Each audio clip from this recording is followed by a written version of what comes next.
October in the chair. October was in the chair, so it was chilly that evening, and the leaves were red and orange and tumbled from the trees that circled the grove. The 12 of them sat around a campfire roasting huge sausages on sticks, which spat and crackled as the fat dripped onto the burning apple wood, and drinking fresh apple cider, tangy and tart, in their mouths. April took a dainty bite from her sausage, which burst open as she bit into it, spilling hot juice down her chin. "Beshrew and succored you're on it," she said. Squat March, sitting next to her, laughed low and dirty, and then pulled out a huge, filthy handkerchief. "Here you go," he said.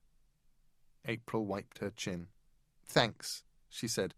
"The cursed bag of innards burned me. I'll have a blister there tomorrow." September yawned. "You are such a hypochondriac," he said across the fire, "and such language." He had a pencil-thin moustache, and was balding in the front, which made his forehead seem high and wise. "Lay off her," said May. Her dark hair was cropped short against her skull, and she wore sensible boots. She smoked a small brown cigarillo that smelled heavily of cloves. "She's sensitive." "Oh, please," said September. "Spare me."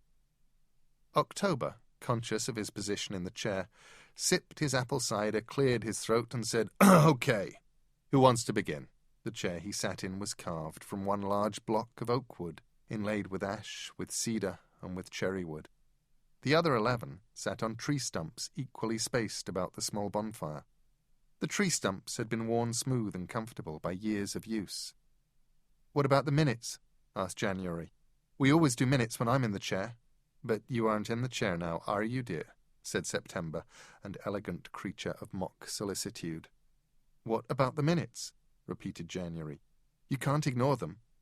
"Let the little buggers take care of themselves," said April, one hand running through her long blonde hair. "And I think September should go first." September preened and nodded. "Delighted," he said. "Hey," said February. "Hey, hey, hey, hey, hey, hey, hey. I didn't hear the chairman ratify that. Nobody starts till October says who starts, and then nobody else talks. Can we have maybe the tiniest semblance of order here?" He peered at them, small, pale, dressed entirely in blues and greys. "It's fine," said October. His beard was all colours, a grove of trees in autumn, deep brown and fire orange and wine red, an untrimmed tangle across the lower half of his face. His cheeks were apple red. He looked like a friend, like someone you had known all your life. "September can go first. Let's just get it rolling." September placed the end of his sausage into his mouth, chewed daintily, and drained his cider mug. Then he stood up and bowed to the company and began to speak. Laurent Delisle was the finest chef in all of Seattle. At least Laurent Delisle thought so, and the Michelin stars on his door confirmed him in his opinion. He was a remarkable chef, it is true. His minced lamb brioche had won several awards. His smoked quail and white truffle ravioli had been described in the gastronome as the 10th wonder of the world. But it was his wine cellar, his wine cellar, that was his source of pride and his passion. I understand that. The last of the white grapes are harvested in me, and the bulk of the reds. I appreciate fine wines, the aroma, the taste, the aftertaste as well. Laurent Delisle bought his wines at auctions, from private wine lovers, from reputable dealers. He would insist on a pedigree for each wine, for wine frauds are, alas, too common when the bottle is selling for perhaps $5, $10, $100,000, or pounds, or euros. The treasure, the jewel, the rarest of the rare, and the ne plus ultra of his temperature-controlled wine cellar was a bottle of 1902 Chateau Lafite. It was on the wine list at $120,000, although it was, in true terms, priceless, for it was the last bottle of its kind. "Excuse me," said August, politely. He was the fattest of them all, his thin hair combed in golden wisps across his pink pate. September glared down at his neighbour. "Yes?" "Is this the one where some rich dude buys the wine to go with the dinner, and the chef decides that the dinner the rich dude ordered isn't good enough for the wine, so he sends out a different dinner, and the guy takes one mouthful, and he's got, some rare allergy, and he just dies like that, and the wine never gets drunk after all?" September said nothing. He looked a great deal. Because if it is, you told it before, years ago. Dumb story then, dumb story now. August smiled. His pink cheeks shone in the firelight. September said, obviously pathos and culture are not to everyone's taste. Some people prefer their barbecues and beer, and some of us like... February said, well, I hate to say this, but he kind of does have a point. It has to be a new story. September raised an eyebrow and pursed his lips. I'm done, he said abruptly. He sat down on his stump. They looked at one another across the fire, the months of the year. June, hesitant and clean, raised her hand and said, I have one about a guard on the X-ray machines at LaGuardia Airport who could read all about people from the outlines of their luggage on the screen.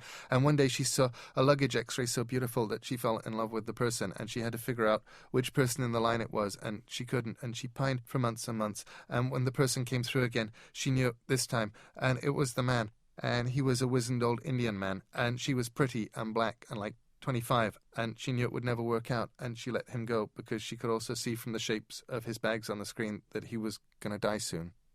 October said, Fair enough, young June. Tell that one. June stared at him like a spooked animal. I just did, she said. October nodded. So you did, he said, before any of the others could say anything. And then he said, Shall we proceed to my story, then? February sniffed. Out of order there, big fella. The man in the chair only tells his story when the rest of us are through. Can't go straight to the main event. May was placing a dozen chestnuts on the grate above the fire, deploying them into patterns with her tongs. Let him tell his story if he wants to, she said. God knows it can't be worse than the one about the wine. And I have things to be getting back to. Flowers don't bloom by themselves. All in favor? You're taking this to a formal vote? February said. I cannot believe this. I cannot believe this is happening. He mopped his brow with a handful of tissues, which he pulled from his sleeve. 7 hands were raised. 4 people kept their hands down. February, September, January, and July. I don't have anything personal on this, said July apologetically. It's purely procedural. We shouldn't be setting precedents. It's settled then, said October. Is there anything anyone would like to say before I begin? Yes, sometimes, said June. Sometimes I think somebody's watching us from the woods, and then I look and there isn't anybody there. But I still think it. April said, That's because you're crazy. Said September to everybody. That's our April. She's sensitive, but she's still the cruelest. Enough, said October. He stretched in his chair. He cracked a cob nut with his teeth, pulled out the kernel, and threw the fragments of shell into the fire, where they hissed and spat and popped, and he began.